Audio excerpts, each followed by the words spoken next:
So I think if everybody feels comfortable, I am going to go ahead and shut off this slide. Denise, are you ready to kick things off for us? I am. Okay, wonderful. Thanks, everybody. Good morning, everyone. Today's topic is moving up, moving out. So I'm really excited to be here with 5 really terrific companies. We have East Egg, we have Newmark, we have Safety Partners, we have First Republic Bank, we have Perkins Will. I'm Denise Aronson, I'm from Safety Partners, I'm the CEO and founder. And I'm gonna take a second to tell you about Safety Partners and then I'm gonna hand it over. I want you to know that there is a regulatory aspect to opening your doors on day 1, and that's where Safety Partners comes in.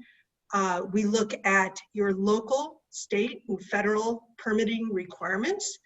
What does it take to pass your inspections and open your doors? And then I think more importantly, what Safety Partners does is the carry-on, and that is developing and implementing workplace safety and compliance so that you stay within regulations, but very importantly, that you have lab best practices and that any hazardous materials that you work with are done in ways that you keep your workforce safe.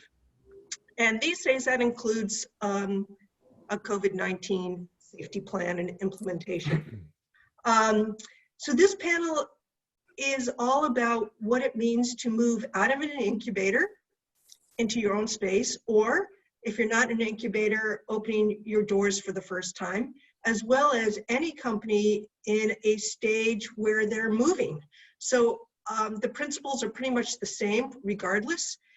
And we're committed today to give you some teaching nuggets, like nuggets of information that from the first day that you start thinking about moving until the day you open your doors, that hopefully we're shedding some light to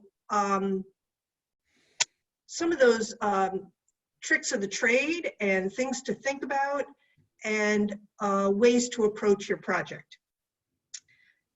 With that, I am going to hand it over to Nishta Rao. Nishta is the Managing Director of Life Sciences at First Republic Bank. And Nishta is going to open it up and then we'll be on our way. Thank you. Thanks so much, Denise. Good morning, everyone. So glad that you could join us for what I think is going to be an incredibly informative webinar.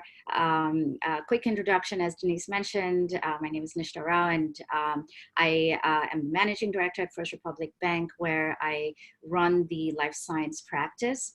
And it's a great program where we support companies of various stages in the life sciences, from startups, emerging companies, to companies that have gone IPO to post-IPO as well.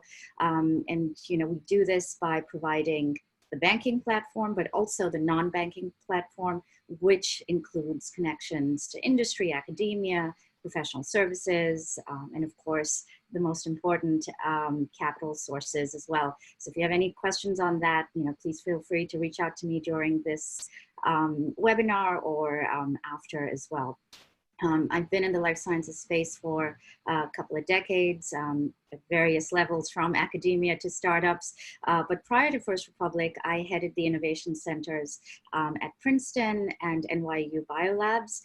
So saw firsthand companies that were coming in, and you know, it was great to grow the pipeline, especially in New York, where lab space was always an issue. I think we're solving, or we've solved the step 1 of that process. But when companies were coming in, you know, they were starting out operations and they were staying at the incubator or at an innovation center for a limited period of time, after which they had to figure out where they would go. So at the incubator, of course, it's turnkey services. What happens next?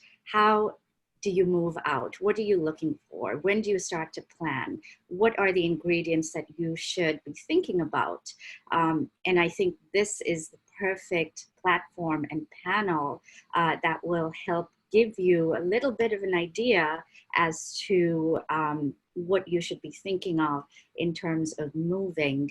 And I'm really happy that this has been put together, and thank you for inviting me to give the opening remarks. I'm really excited about our industry. The life sciences sector is doing really well. Amazing technologies are coming out, right from the proof of concept stage to companies that are going public, and our community is really strong. We've been there through the last 12 months and supported each other, and I'm really looking forward to us growing together as a community as well. So thank you so much, and please feel free to reach out with questions. If you have any, I'll be around for the rest of the seminar as well. Thank you, Denise. Great, thanks, Nishta. So just for questions that you'd like to add to the panel today, you can use the Q&A function. If you use the chat function, that's fine too. Somehow we're going to find your question, and myself and my colleague Lauren Laidlaw are going to be monitoring that. And when the question makes sense to put it in the middle of the panel, we will, and if we don't, we'll leave it towards the end. So thanks. Now I am kicking it off to Yasmeen, Ahmed, Pattie. I have great pleasure of always working with Yasmeen. There's not a warmer, more friendly, fun person to be a colleague with. And Yasmeen, it's all yours. Thank you. Good morning, everyone.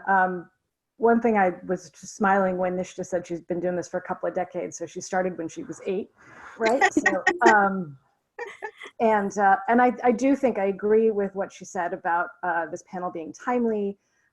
There's been so much activity, given the pandemic, right? We were all worried about where things were going to go. There's been so much activity, and I think, and we'll talk about the spaces that are opening up this year, and just how to get there, right? So, so again, my name's Yasmeen Ahmed Pattie. I'm the principal at East Egg Project Management. It's just me. And real estate project management, planning, and economic development consulting, mostly for life science companies. I started here in New York almost 20 years ago with the EDC, where I sort of got the bug for life sciences under Mayor Bloomberg, starting bringing down what he saw in Boston to us. And we started with what would turn into, my first project at EDC was what would turn into the Alexandria Center. Went on to join the founding director of the New York Genome Center to help launch that. That's where we grabbed Bill. That's where I met Denise. So, we've all worked together in various capacities. And so I think what we'd like to do is we'll go around and introduce ourselves.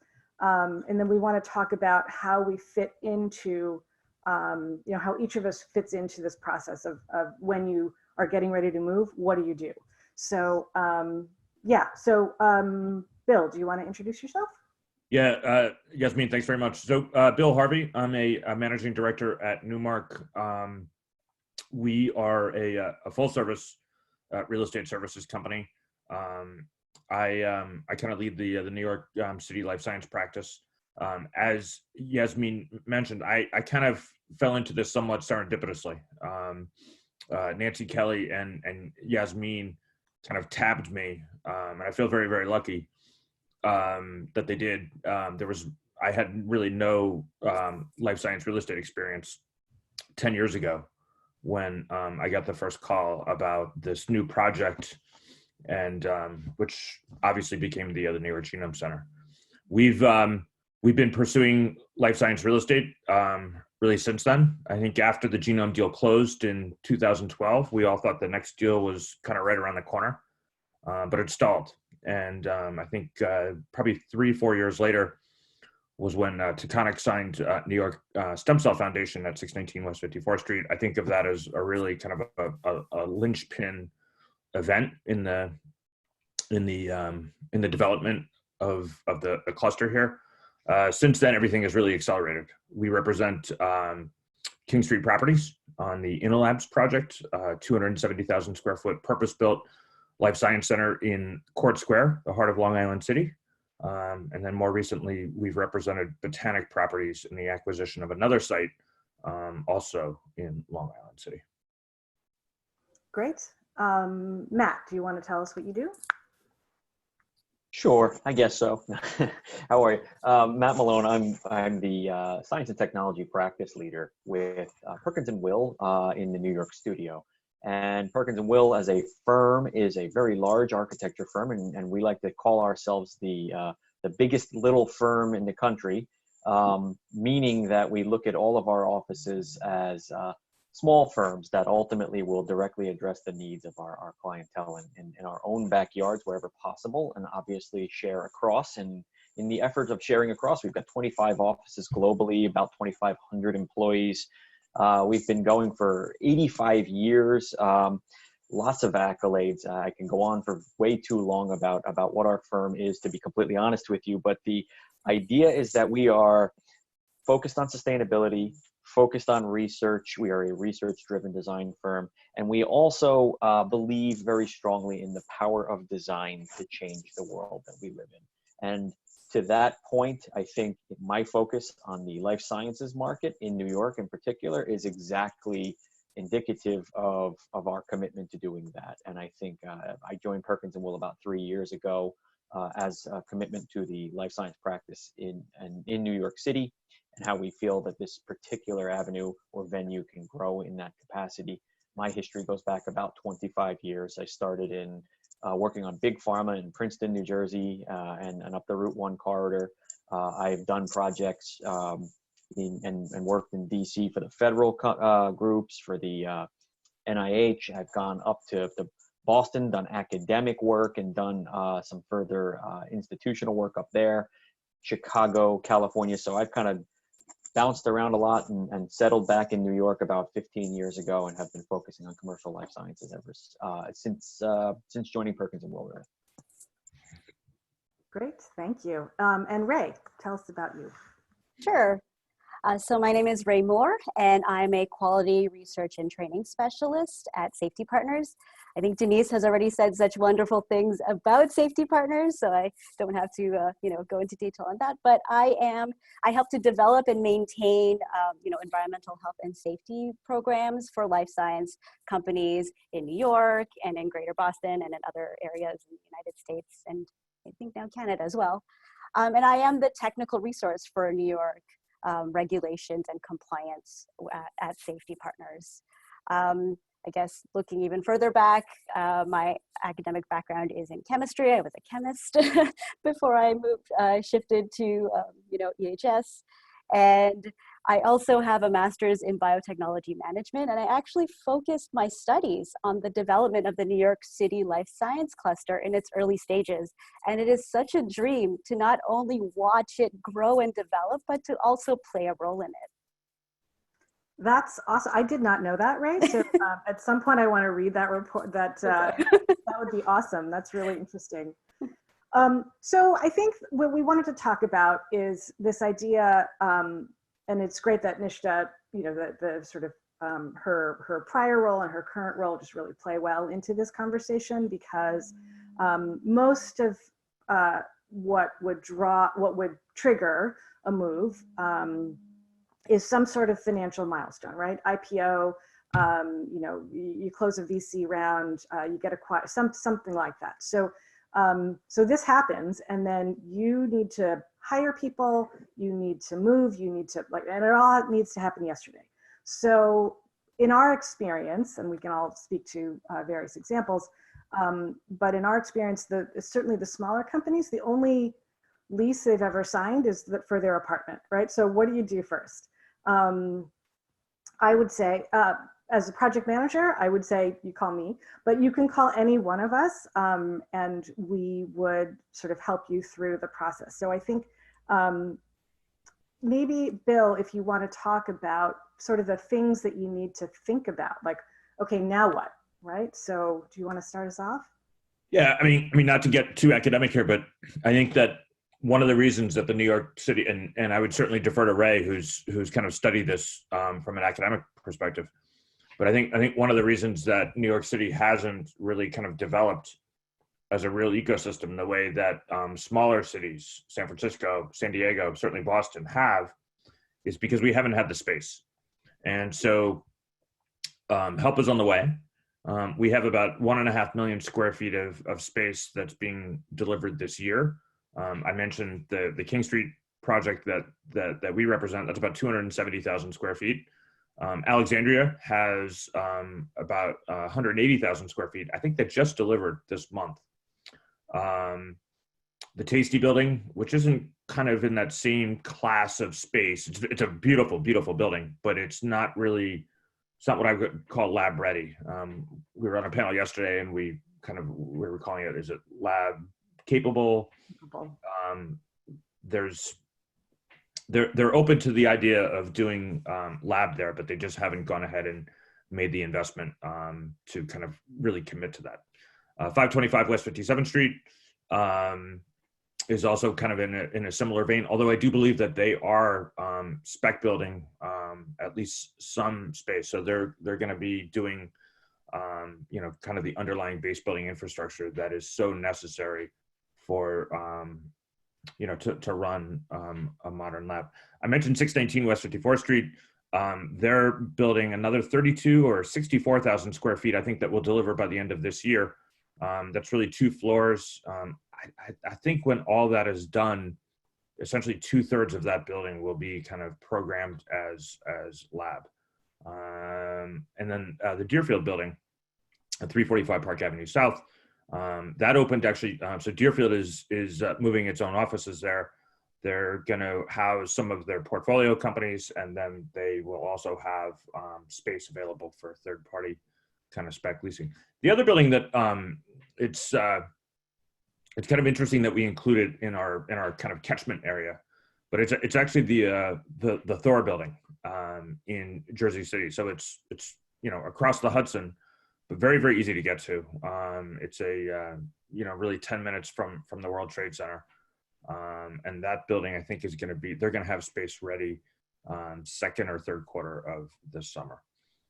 So I think that'll give you kind of an overview. I mean, to answer your question a little bit more specifically, I think there's a fallacy that a lot of people that haven't studied life science have, in that all life science is kind of the same. And that's really not true. So there's various kind of gradations of lab. I think of kind of BSL level 2, and Matt can kind of talk about this perhaps in the question period if anyone has any specific questions. But BSL level 2 is kind of the standard for New York City.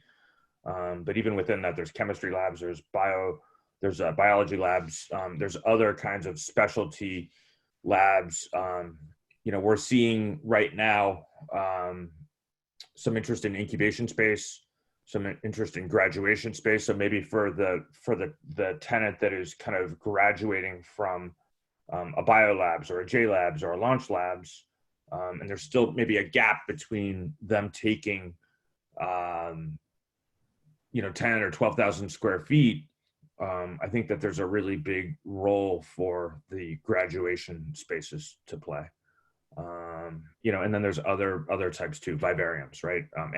Animal research facilities. That's very, very important actually to certain companies, and that becomes a big factor when companies are deciding where they might want to locate. Yeah, I think that's helpful. That's I think a couple of us mentioned this idea that a couple of years ago there was really so little, next to no space for these commercial companies, and now there's so much coming online, which is really it's really kind of a case of be careful what you wish for. And the interest in this space has increased over the last 3-4 years for sure, but it's really accelerated tremendously during the pandemic. This, from a real estate perspective, this is one of the few areas where you really don't have the option of working from home. So as the New York market has softened kind of writ large, a lot of landlords are kind of reaching out to us. I know Matt's getting a lot of calls. I know I was on the phone with Chris Horch from JB&B the other day. They're constantly fielding calls from landlords that are interested in essentially getting a free appraisal on their building just to see how well suited it might be for biotech use. So, so in thinking, and now I'm thinking we want a whiteboard up here, but you want to think about what your goals are for your space, right? And I'm going to ask Matt about how the different goals are going to play into the design, but you want to think about what science, what it is that you're doing in your space. So what you need your space to be and look like and how you want it to work for you. You want to think about your budget. You want to think about how many people you have, but how many people you're going to grow to in a certain amount of time. You want to think about, location, to Bill's point, commuting, things like that, and how best to, where your people will be coming from, but also the people that you're going to be hiring, where they're coming from, right? So access. When we were looking at the Genome Center, one thing the Genome Center being a collaboration among, I think we started with 12, got up to 16 institutions. We wanted it to be agnostic location-wise, so we didn't really look too hard on the East Side corridor, for example, right? This is 2011, 2012. So we picked a location that was sort of neutral to all of the institutions, but also this, the subway access, the Holland Tunnel access, the neighborhood itself, the amenities, things like that, and the zoning and the ability for the building to be converted, because it's an office building, right? And so Matt, can you talk about the different sort of factors in terms of what types of spaces different companies might want and what you do to get there? Sure. I mean, speaking what I full disclosure. So, Bill mentioned the InnoLabs project. Perkins Will is doing that project with the King Street and Doral partnership. And in addition to that, Bill mentioned the 619 Hudson Research Center, 619 West 54th Street, another one that we're involved with and very happy to be working. And I think the common element between those two buildings, which are renovations of existing buildings to varying degrees of modification, if you will, is the common elements are that they were in an M zone. And an M zone in New York City is about manufacturing capability. And what that does is it enables a wider array of life science typologies. There was mention made before about different facets and everybody thinking life sciences is all in one big kind of bucket. But the truth of the matter is it's more of an umbrella that covers a lot of different things.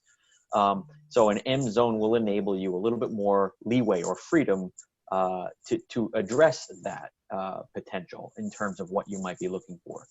New York City does allow life science development in what they call C zone or commercial zones. And the kind of caveat to it, what they talk about, and we spoke about this, I think, last week, a handful of us together, is non-production laboratories. So that's a component of that, which doesn't necessarily stop the idea of R&D and life science development. It's just something that you have to keep in the back of your mind. The other things we look for, again, commonalities between some of the things that we were just describing. Structural loading and so floor load capacity, because science equipment is probably much heavier than most people will give credit to or credence to. So we look for a higher load capacity in the building's structural systems. We also look for, if possible, a higher vibration sensitive criteria. We're looking for the lower potential spectrums of vibration possibilities. So oftentimes in commercial buildings or typical workplace and office environments, you don't get those numbers that are built into the building. Where you'll see in an office environment 50 to 60 pound loads capable in a typical office building. In a laboratory, you're looking for higher numbers. You're looking for 100 to 120 as a baseline in terms of your floor loading capacity. That's pounds per square foot. So that's just kind of a little bit of a indicator of the differences of a life science building and the kind of things that you are looking for. The other thing is loading. New York City, especially in commercial districts, is oftentimes thin on loading, is what I will say. They don't technically have a lot of loading dock capacity because there aren't that many curb cuts, because New York City is trying to preserve streetscape. We understand the why of it, but it does start to push life sciences into a different building class. Because loading capacity is an absolute requirement for life science facilities. You've got to make sure that you can get the goods in and out of your facility. So, it's important that loading be there, and it's important that the structural capacity be there. And floor-to-floor heights is another thing we always look for. Floor-to-floor heights will drive your capability to integrate your MEP systems. The other thing that most people have a vague awareness of with regard to laboratory space is that it is MEP intensive. And as such, pretty frequently, you're going to need a taller floor space or a higher ceiling, as most people will say, in order to incorporate and integrate all of those MEP systems. And so that's something that needs to be considered as well. So we look for a floor-to-floor height, above 13 feet. If we can get it, we prefer a 14, and a 15 would be even more ideal. I don't want to sound greedy. I know that New York City doesn't have a lot of stock that has that in terms of existing building stock, but there are some. And whenever we see something that has it, we usually try to jump at it, because quite honestly, it's the thing that everybody wants. It's the thing that everybody says, okay, now I can have my taller ceilings in my lab space. Because you're looking at the potential of a lot of ductwork in particular to move a lot of the air, because laboratories require what they call once through air, or 100% outside air. So you're moving a lot more air through a laboratory, therefore you have a lot more ductwork, and therefore that floor-to-floor height becomes much more important to you. Another thing, the last thing maybe I'll just, and then I'll turn it back to you, is roof space. Something for consideration is roof space, because of the mechanical equipment that we're talking about and all of the integrated MEP elements, as well as the potential that a tenant will want or need additional supplement to the building's capacities. That roof space becomes valuable, or access to that roof space, because it is, the best place in everyone's mind to put the mechanical equipment, the MEP equipment, in order to serve the lab space. And if the building itself doesn't have that roof space, you're going to wind up probably trying to find ways to put that onto the floor of the building, onto your individual tenant floor. And as a result, there's nothing wrong with it. I'm sure we can find a way to make it happen. But as a result, you're going to wind up having a less efficient space. You're going to say, I'm renting, 10,000 square feet, and I only get to use 6,000 of it because 4,000 of it's taken up by my mechanical systems. So that's a consideration as well. Great. And I'm going to get to Ray. I have a couple questions for you too, but I just want to point out that it's complicated, right? I mean, we're not going to sugarcoat it. It's complicated. So I think the one thing to really take away is that we are here to help you. And I think the idea that I always remember a client from a couple years ago that had called me. He'd leased a space in an outer borough, a scientist who was hiring because he got his funding. He needed to move quickly. I think it was his Uncle Joe that was his broker, and then he knew a guy who was an architect, and he, and then he calls me after the fact and says, oh my gosh, what do I do? Because none of this is working for me, right? So I grab, for example, Jay, my MEP engineer, and if we haven't explained, mechanical, electrical, and plumbing. So because that need is so intense, to Matt's point, to assess the building, to take a look. So I think the idea is just to start, these scientists that we're working with, and I know one of the reasons that all of us do what we do, these folks are brilliant. They're so, and they're changing the world, right? So we just want to help them do what they do.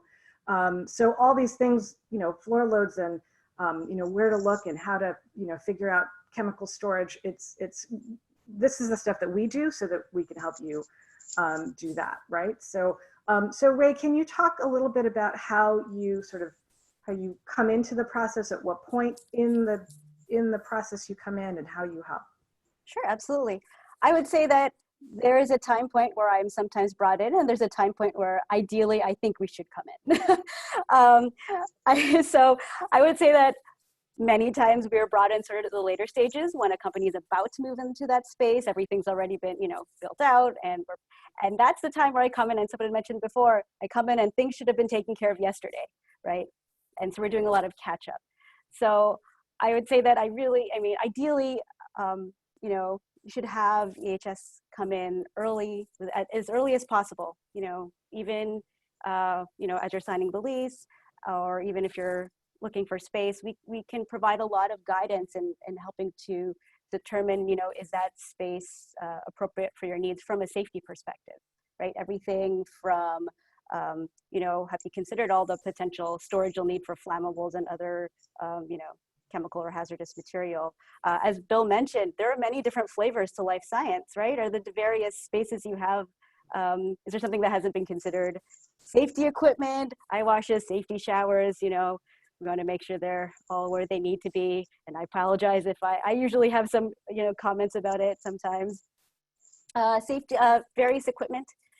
Sometimes there's things like ventilation needs that might not have been considered, that might need to be put in. And it's a lot easier to put it in the early stages and not retrofit it afterwards.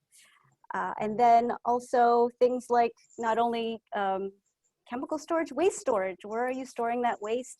What is the transport route out of your facility, out of that building? Are you doing it in a safe manner? Do you have good policies in place? It's good to see that early on when before everything's built out and you kind of have to, find a way around it if it's not in the ideal location. And then things like permits. There are some permits that have very specific storage and security needs, right, for the material that you want to have on site. And you want to make sure that's accounted for early on and not sort of the later stages when you realize, oh, I don't have the appropriate place for this. So, it's really great if you could, have us, as part of your team as early on as possible. Great. So I want to talk a little bit about the timing, about, I know everything has to be done yesterday, but if a company, so maybe, I guess let's start with Bill in terms of that timeline, like and given the different types of space, I think the other day we were talking about, yesterday we were talking about plug and play, like ready to go. Everything is built out, the lab benches, everything's ready to go. If that's plug and play. And then there's lab ready, where the infrastructure that Matt described is there, but it's not, so everything's ready to be sort of connected to that infrastructure, right? But it's not built out yet. It's not finished for you. Right. And then there's lab capable or lab, we're not. Yeah, I think that the good news for the smaller tenants, tenants in an incubator that might be kind of graduating from an incubator or some kind of co-working space in the next year or two, is that there will be options for you.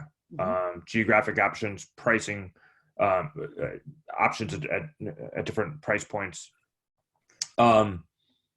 If I've learned one thing over the last 4 or 5 months, it's that there's a real need for pre-built space.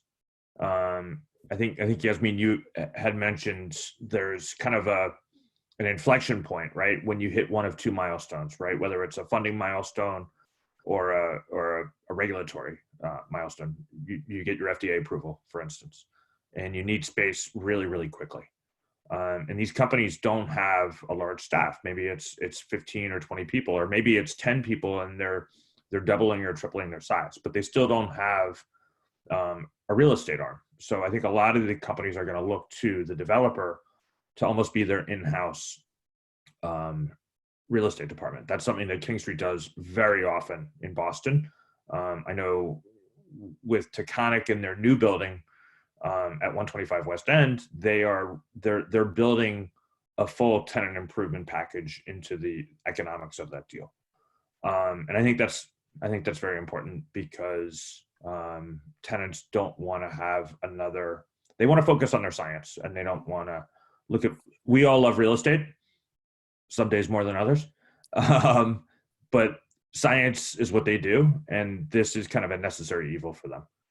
So to kind of take that out of the equation for them, I think is a real service, and that's something that that you can really do to kind of separate yourself as a landlord, and as a service provider too. I think Matt can talk about kind of the design of the space far better than I can, but there's a lot of different factors that will go into that as well. And can you tell us about the, if I need to, it's January. Oh, the timeline, right? Yeah, thank you. So I'll give you kind of a real-time example. We're talking right now to a group for that really wants to be in by the end of the year, and we're kind of at a critical point right now because it's call it 4 months to design the space, 4 months to build the space. The numbers can kind of be fudged a little bit, but we're at the term sheet stage. And so is it going to be a month, maybe 6 weeks, maybe 2 months to kind of negotiate the term sheet and the lease before that other stuff happens? You can pick up some time along the way, but it's really for someone to be in January 1 of next year of 22. Can't even believe I'm saying that. Now is the time to be having that conversation. I agree. And so with our building in Long Island City, we are actually pre-building a space for about 12,000 square feet. We've had tremendous interest in it. Talking to 3 different companies about that space. I think as soon as we lease that space, we'll probably start building, spec building a second one. But I think that it just kind of speaks to kind of where the market is. I wish, and this is kind of a topic a little bit off of what you asked directly, I wish that we could build more spaces, and I wish we could build smaller spaces, because I think that there's a real market for that 7 to 10,000 square foot tenant too. Yeah, I think we'll get there, and you're right, I've heard that as well. Nishta, can I ask you a question? I wanted to ask about, so in your prior role at BioLabs, can you tell us a little bit about when companies came to you, did companies come to you and say, oh, you know what, we need to figure out our next move? Like, did they come to you with questions, or did they sort of venture out on their own?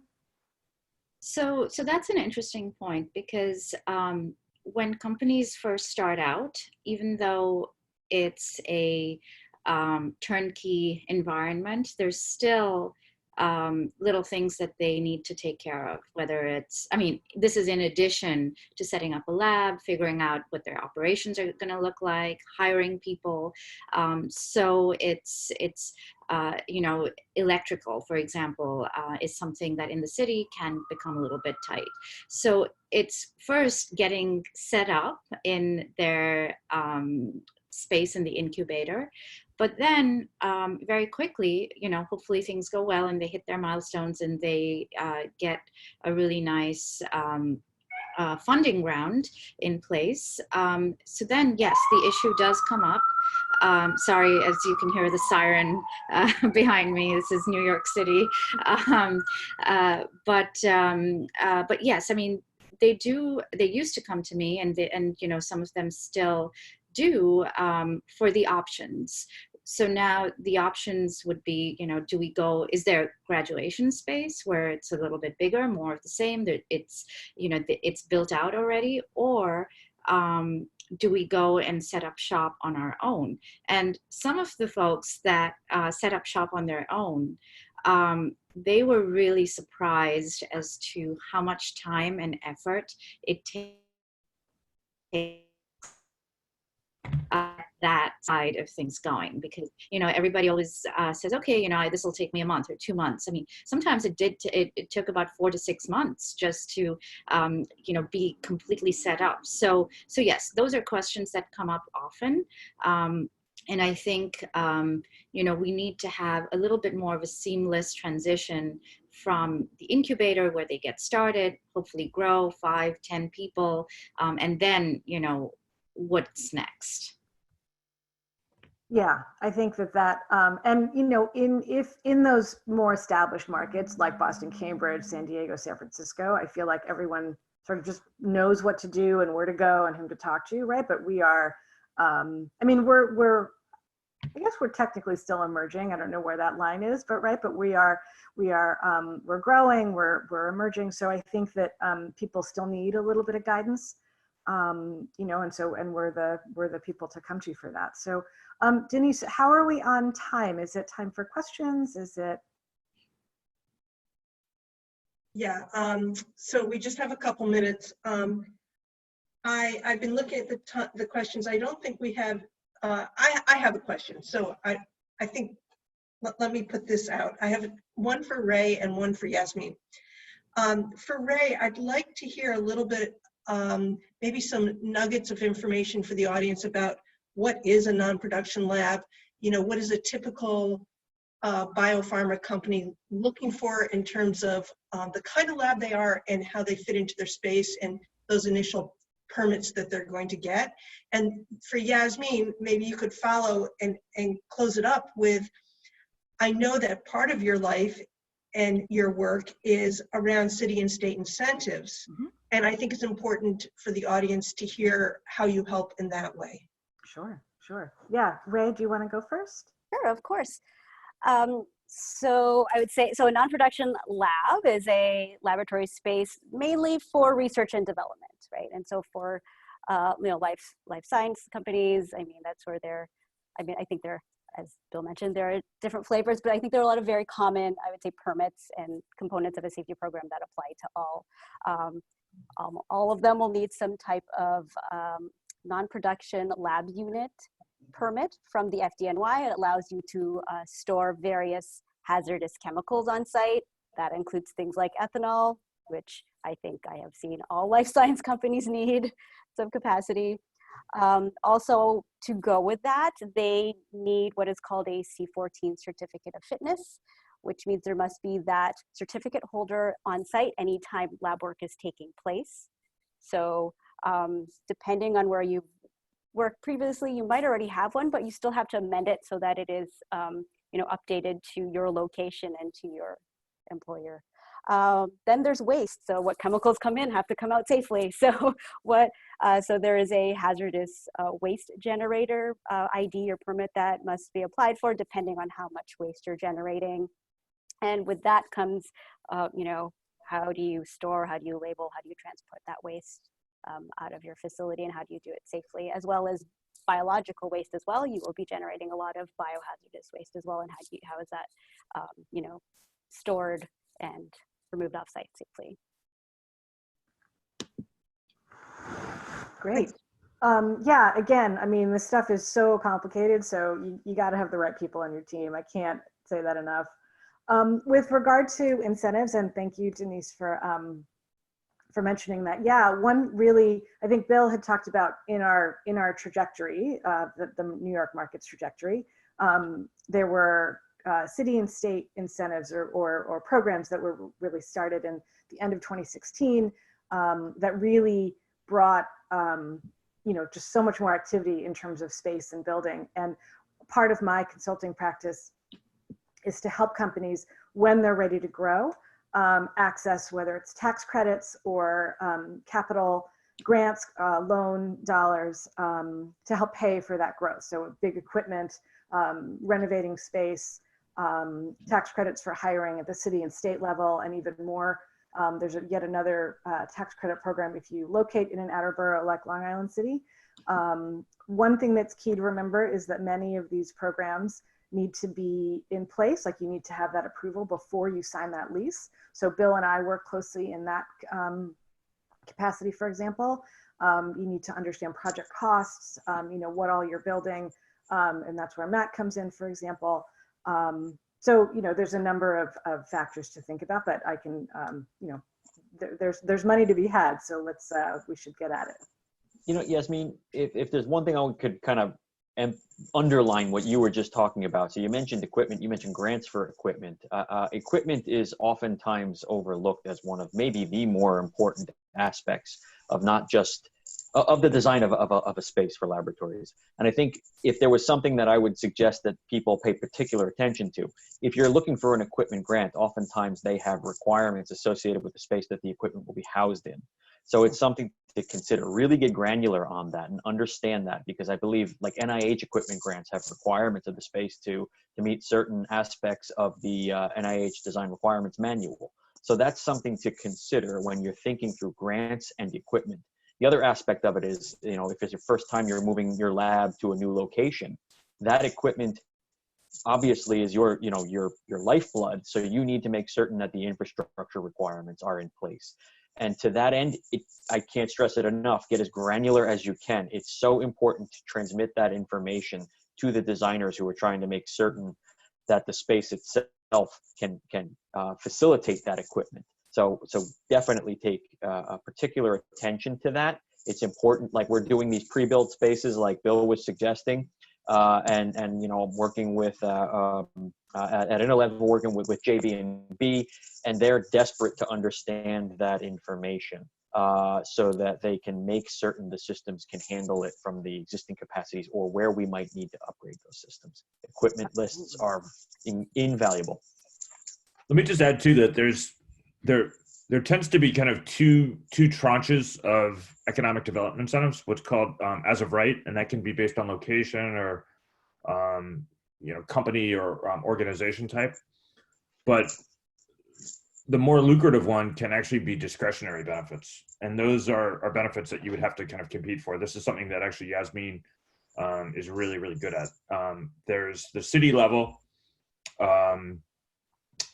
The King Street project that Matt and I have kind of talked about a little bit, we actually competed and won a tax abatement, a full real estate tax abatement for that project. So it's important to kind of know that, because the savings that we get, because it's a net lease, that savings, which we quantify at, you know, $17-18 a square foot on an annual basis, gets passed along directly to the tenant. So it's really, really valuable. The state also, they kind of arm wrestle kind of between the city and the state. I think the city is helping kind of foster development in certain economic development areas, but the state is really kind of assisting the companies a little bit more. So I know Yasmeen has some great contacts at the state level as well as at the city level, but there are some benefits that you can obtain from the state if you know the right people to ask. Thank you. Yeah, so Denise, Lauren, tell me, I'm looking at the clock. Yeah, there are two questions that came in that I'd really like to answer. One is, does New York City have any recombinant DNA regulations like the Boston area has? And I think Ray can answer that pretty succinctly. And Ray, maybe also say a little bit about if you're changing your science platform to do some COVID science and how you might do a risk assessment, and you know, if you're at BL2 plus or BL3, so you could address that. And then the other question that came in is, how do you overcome enormous space, cost, and equipment requirements that are needed in order to support Vivarium operations? Are you aware of any options that are out there that do not need such infrastructure in place and provide flexibility to easily switch Vivarium space to office space and vice versa? Okay. So maybe Ray first, and then Bill, Matt, to address the second question. That's good. So to address the recombinant DNA permit, the short answer is there's no permit to apply for. There is a state ordinance in place, but there's no means of, you know, actually applying for it. With that said, as Denise mentioned, it is still one of the benefits of having this type of ordinance is that you do have to do this annual check-in and look at the safety, look at the projects you're doing and what is in place to make sure you can do it safely. And this type of ordinance really helps with that.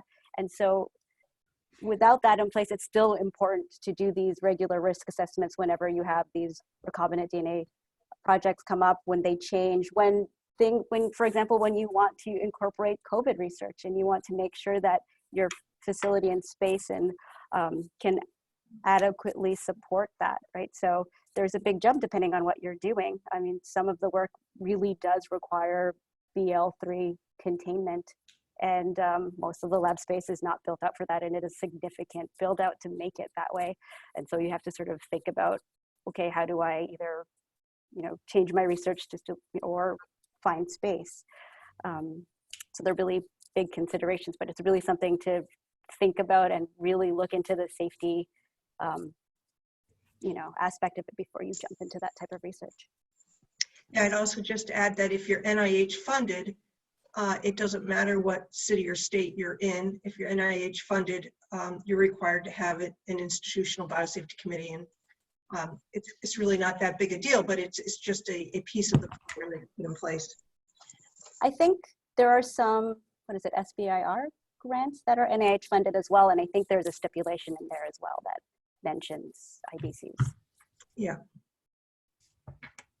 For the vivarium question, it's a great question, actually. So what I would say is this, is that we're actually talking to 3 different vivariums at labs. And I know that there's a couple of others that are kind of looking around. It's very expensive to build a vivarium. Matt can probably tell you a little bit more about the costs. And there's a little bit of a chicken and egg dynamic going on here too, because the vivariums need to know that there's going to be demand for their services before they really kind of commit. And a lot of the companies want to know that there's going to be a vivarium coming to where they are. So it's a little bit of a delicate dance. My friend John Cahill, I believe, is on this call. He's representing a vivarium. He's also representing a company that is very interested in perhaps doing its own vivarium. And there's a dance here that we're making introductions. It's a very kind of unbrokery thing to do. There's like real cooperation in that we're making introductions to tenants and to various tenants in the spirit of getting kind of both deals done, meaning a vivarium deal and a tenant deal. If you can do one, it helps kind of do the other. I'd be very interested in knowing the name of that company that's actually that's thinking about doing its own vivarium. That was the other thing I was going to say, is that it might be cost effective for that company to kind of outsource to another vivarium. There's help is on the way. There are going to be more commercial vivariums in New York City than there are in about a year than there are this year, for sure. Something to consider with vivariums. We talked about the floor-to-floor heights earlier, and we talked about how that will push upon selecting the right building. With a vivarium space, very typically, the air requirements we were talking about for laboratories are doubled or tripled. They are much higher air volume requirements for a vivarium space. And so you're dealing with the need for an even higher floor-to-floor. So starting with that, now the question was, how do we kind of reduce the equipment burden so that we could potentially flip it back to an office environment? So I'll warn you, vivarium spaces, to turn those back into, quote, people spaces, they're not always the easiest thing to do, which is why a lot of people try to locate vivariums in spots that are a little bit less on the, a little off the beaten path, if you will. But it can be done. And I think some of the things to consider, to potentially reduce the risk or the commitment to the vivarium a little bit, which is we're seeing relatively industry wide, and we've had lots of conversations with like Chris Horch, for example, from JB&B about how to do this. But we're going to, first and foremost, I would say you don't want to have a static rack system. You'd rather have an IVC or a ventilated micro isolator system for your caging systems. And some of the newer technologies that a lot of people are really starting to utilize is disposable caging systems. And why that's valuable is because it reduces or eliminates your need for the really big, expensive, and infrastructure intensive equipment that is cage washing and autoclaving and some of those other components that need to go into a vivarium in order to make sure that things are being kept clean. So with a disposable cage, you're reducing that load. And as a result, that the capital expense and the commitment to things like designing pits into your floor systems to accommodate drainage of those systems isn't as necessary or maybe totally eliminated. So that's something to consider. And most of the veterinary industry is moving toward that with the smaller animals, with rodent mice caging systems.